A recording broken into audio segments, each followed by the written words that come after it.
Om Jananim Sharadam Devim Ramakrishnam Jagadgurum Padapadme Tayo Shritva Pranamami Muhurmuhu.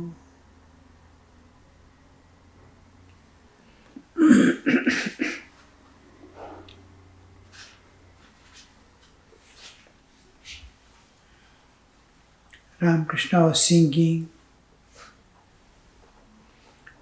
"Come, let us go for a walk, O mind, to Kali, the wish-fulfilling tree. God alone is the wish-fulfilling tree. Whatever we need, whatever we seek, and whatever is essential for us, He will go on giving. You call God in any way, he, she, or it doesn't matter. He understands whom you are calling. So, here we see Sri Ramakrishna is speaking about the transcendental aspect. There is a realm beyond the whole universe where we see there is eternal bliss. Here there is no bliss because bliss is without suffering and bondage. The term bliss is used, ananda, only where there is cessation of all sufferings and all bondages are cut. Otherwise there is happiness and counterpart misery. There is joys and sorrows, pleasure and pain. But independent of the opposites, there is the bliss, the peace absolute. When we use a term absolute, it means there is no more relativity. There is no degree of comparison. Today is better than yesterday. No, it is not there. So, it is bliss absolute. There is no alternative. There is nothing other than, nothing can be added to it.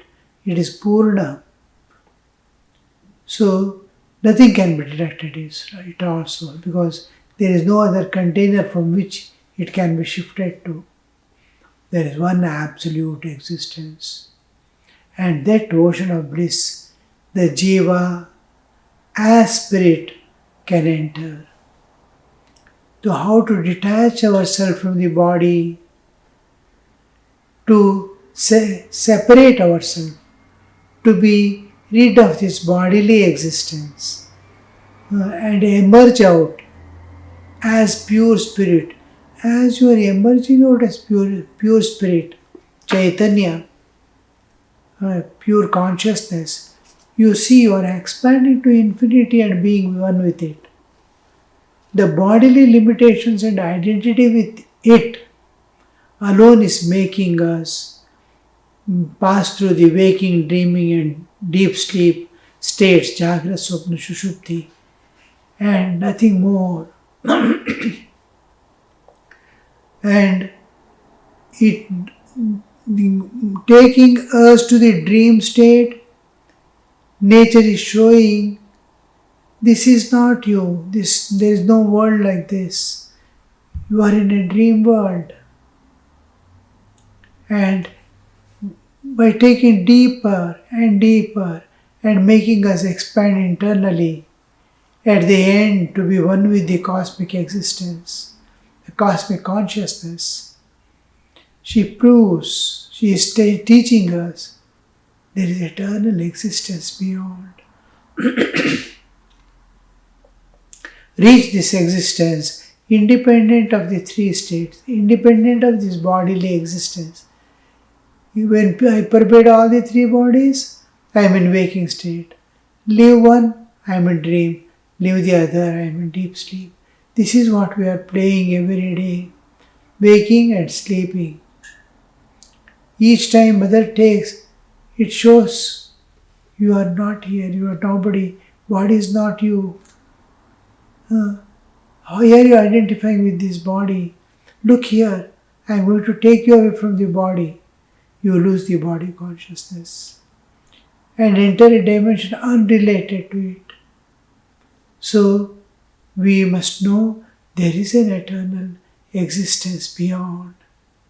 I can reach it if I can turn inward and die with it, or go beyond the external existence, crossing over the new nature.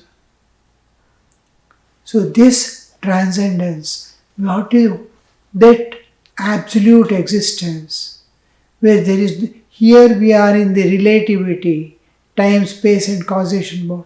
There is no relativity, and that is the God. Infinite bliss, bliss eternal, bliss absolute, attaining which you don't need anything more. And all these attainments of the world, the perishable, and which you have to part from one day, it is going to end. All these are momentary, identifying with body. And there is, Sri Ramakrishna said, let us go there. Let us go to our home from whence we have come to this world. So this transcendental existence we call God the Kali. Sri Ramakrishna, we are holding on to a particular form aspect of the Divine Mother as Kali, with black body structure and standing on a white marble Shiva, lying down like corpse, Shavarupa Shiva on that. It explains, or it consists of two realities: the relative existence represented by the black Kali, the dark color, black color Kali, and the white color representing Shiva, representing the Adhara, that is the absolute existence. Absolute and the relative, entire existence, the total existence is revealed in the picture of Kali. Here we see the ultimate two existences, the absolute and relative. We are in the relative existence, there is absolute existence. So only two existence, the entire, and holding on to this picture, from the relative we are trying to descend into the absolute or ascend into the absolute. Both may say, I am in the universe. Now, Kali's image, which I am going to worship, love, everything, is the whole of relative existence as it is. The Shivalinga also represents the same idea, the whole universe. And then the Pitha, Adhara, is the absolute existence. In the absolute existence, the relative is appearing. Or you can explain in another way, he is the Pitha as the universe, and in which you can see the God. Here it is from the Kali's image, slowly you are seeping down into the absolute existence, the Shiva. If you enter into Samadhi, you are experiencing God. If you come up to the normal state of consciousness, you are experiencing the Divine Mother in her as the universe.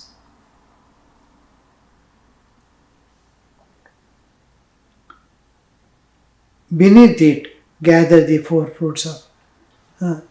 Here, one more expression of Sri Ramakrishna, you see, at the foot of the Kali, that is, you are one with the Divine Mother and gathering the four fruits of life. Life is continuing. Life needs a few things, and you are with the eternal. You are leaning as if you are leaning on the absolute. You are collecting the from the relative, because I have a bodily existence. But let your spirit be spread into the absolute. Let your body be working in the world. It has to continue its life. Let it continue its life, but expanding yourself in the absolute. The two aspects, you must simultaneously experience the absolute as well as living in the world, untouched by the world, unaffected by the world. Then hold on to this symbol of Kali. You are there in the absolute, you are here simultaneously in the relative also. Sri Ramakrishna went out on the southeast veranda of his room and sat down. Ramakrishna and other devotees accompanied him. Hazra too was sitting there. The master said to Ramakrishna with a smile, Hazra is not a man to be trifled with. If one finds the big dargah here, meaning himself, here, Hazra is smaller dargah. All laughed at the master's word. A certain gentleman, Navakumar by name, came to the door and stood there. At the sight of the devotee, he immediately left. Oh, egotism incarnate, Sri Ramakrishna remarked. See, he went to the south with the devotees, Ramakrishna, and accompanied him. Hazra too was sitting there. Master said, Hazra is to think of himself as a something like enlightened soul with lot of knowledge and all. We are referring to that. Sri Ramakrishna is telling this. If I am big dargah, where some essence is found, reality is found, you can find at least a smaller quantity there. It is not to be something trifled off. Because he used to always claim the Advaitic knowledge. But what exactly he wanted to convey is, see, everybody has jnana, knowledge. We have read so many books. Now, internet and Google are giving whatever you want. But where is the realization? The jnana is there, but where is its application in the world? And where is its realization in the real sense? We know everything. We speak so much about God. We argue sitting about God. But where is the realization? Who has seen God? Because they have not seen God, we people sit and argue because we have not seen God. The moment he sees God, he becomes silent. Nothing to say.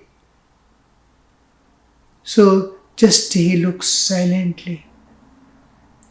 So here Sri Ramakrishna is telling that this knowledge can bring, he has not realized, but he knows what is there in the scriptures. He reads every day. He understands. But with holding on to this, he can attain that realization.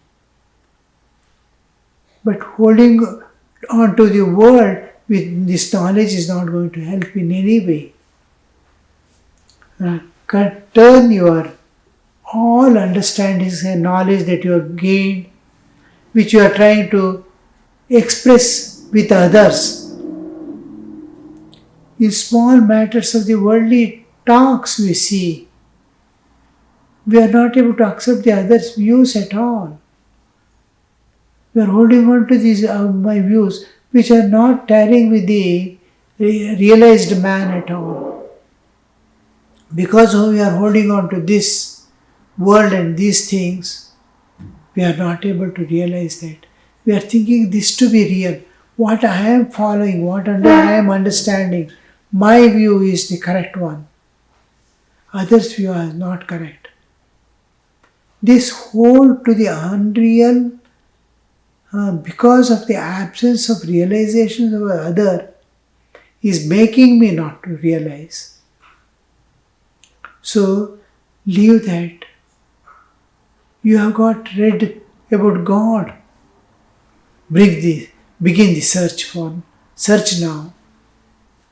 All that you have read, understood, seen, heard, everything.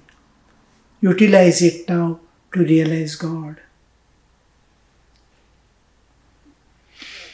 A certain gentleman, Navakumar by name, came to the door and stood there. Ramakrishna had come out. At the sight of devotees, he immediately left. Oh, egotism incarnate, Sri Ramakrishna remarked. He came to the outside, to the veranda, and he is talking, just giving hint to him also and to others also. Realize God. God has brought you up to here, this knowledge He has given. Go ahead. With that, a person comes and stands before. Here we must understand how the moment ego comes, the divine retires from us. I am there, the divine I makes a screen between that. God has not actually gone away, but a screen has come in between you and it falls off, as if God is no more perceptible. Ego blinds the divine in our objective world and in subjective world, because I covers the subjective God within you. You are not able to see the divine outside also, God also. It is inside first it gets, ego screens first your inner vision, then the outer vision of possibility of seeing God outside. God is there in the form of world. The moment ego comes, we no more see.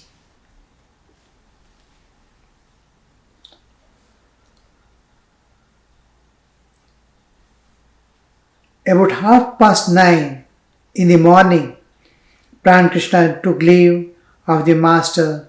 Soon afterwards, a minstrel sang some devotional songs to the accompaniment of a stringed instrument. The master was listening to the songs with Kedar Chatterjee, a householder devotee, entered the room clad in his office clothes. He was a man of devotional temperament and cherished the attitude of the gopis of the Vrindavan. Words about God would make him weep.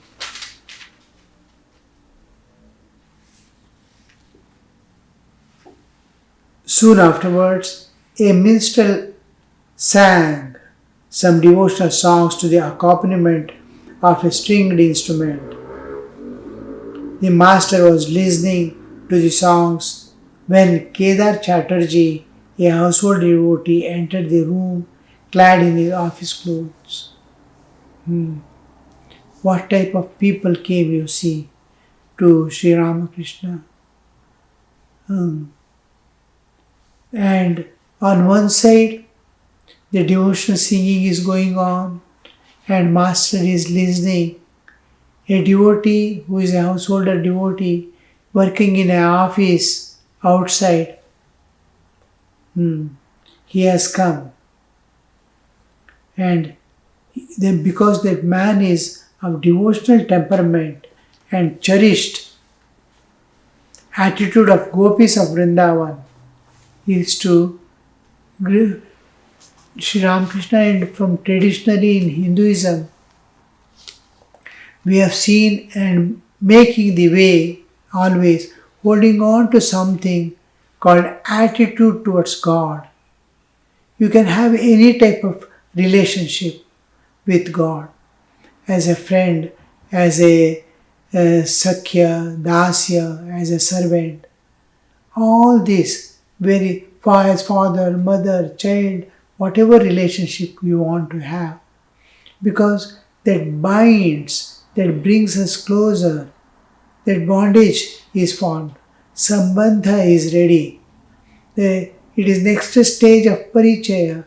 The first stage is I am going to come in contact with God, understanding of God. There is a thing called God. That just a thing of God. And then slowly simply understand there is a thing called God. Somebody tells and we hear, God has already noticed it. It has come to his notice. Means the mind of a normal man, even the lowest type of men, lowest in the sense of knowledge, they are working in the world, living in the world. Nicely they are living. There is no concern about God. Going, earning or plowing the land or something. They are making their life. Somebody comes and starts speaking about the God and God realization. And immediately his attention goes to a new subject. If I am immersed in the world, I either overlook or reject. I overlook or reject. Because I am immersed in that. I don't want those subjects. It is not my concern at all.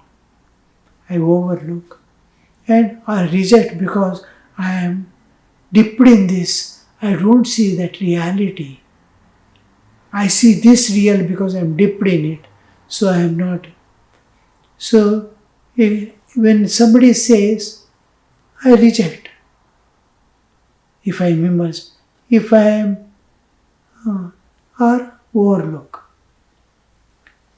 If I am not immersed, I am leading a normal life without any attachment, this, that and all. But I don't know anything about God. It hears. In either case, the thought of the world, to reject it or overlook it or to hold on to it, search for it, what he meant. In all the cases, he is holding on to God. To refuse it, he has to hold on. I am refusing God. He has heard, he is holding on and refusing it. Another heard, overlooking, he is left it. That hold for few seconds to reject or to accept, he was holding on. That has already make the God. Through a light of knowledge, into that personality. There the seed enters. That is the purpose of Naradadi. When the new creation comes, all are karma bound. All the realized souls who are either in the Krama Mukti or Jivan Mukti, they all go away from the new creation. They merge either in the Brahman or retain their individual existence to enjoy. They need not come to this world again. So here we see there is no realized soul, nobody to give the information of God to these people. These Naradadi who are living when the universe was not there, it has dissolved to reappear. At that time, to give that knowledge to the next. It is the plan of the whole divine that they live in the transcendental reality as between the transcendental trans-relative existence, and come back to give this knowledge. And just they go on singing the name and glories of God. It just falls on the ears of people. They are already related to the God. It enters into relationship.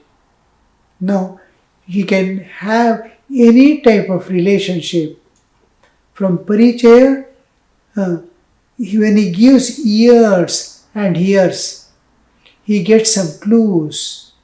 Some, because it is blind man thinking of seeing. So here he will cultivate and make his own understanding. He develops his own way of understanding what is seeing, what is light, what is color. A blind man goes on, oh, this is white. White means what? It reflects lot of light. What is light? Because everything is unknown. But he conceives it in his own way. He has heard only sound, no smell, sight is not there. He can touch and feel. From whatever senses he has, he conceives a thing, everything. It is daytime, these people are going. He talks like a normal person, but he doesn't know anything. So, the hearing what he becomes, hearing what understanding he develops is Parichaya. And this has to grow into the Sambandha, relationship. The entering into relationship is the essential thing. When we come to the entering into relationship, any relationship that is common in our life can be adopted to. Common life, as my father, as mother, as brother, sister, any type of relationship you can develop. Here we see it is getting a new phase. Here this person is having the, Kedar is having the developing or maintaining or has entered into relationship like gopis of Vrindavan, how they looked at Krishna, how they loved, how they dedicated. He is trying to imitate that way. Om Shanti Shanti Shanti Harihi Om Tat Sat Shri Ramakrishna Arpanamastu.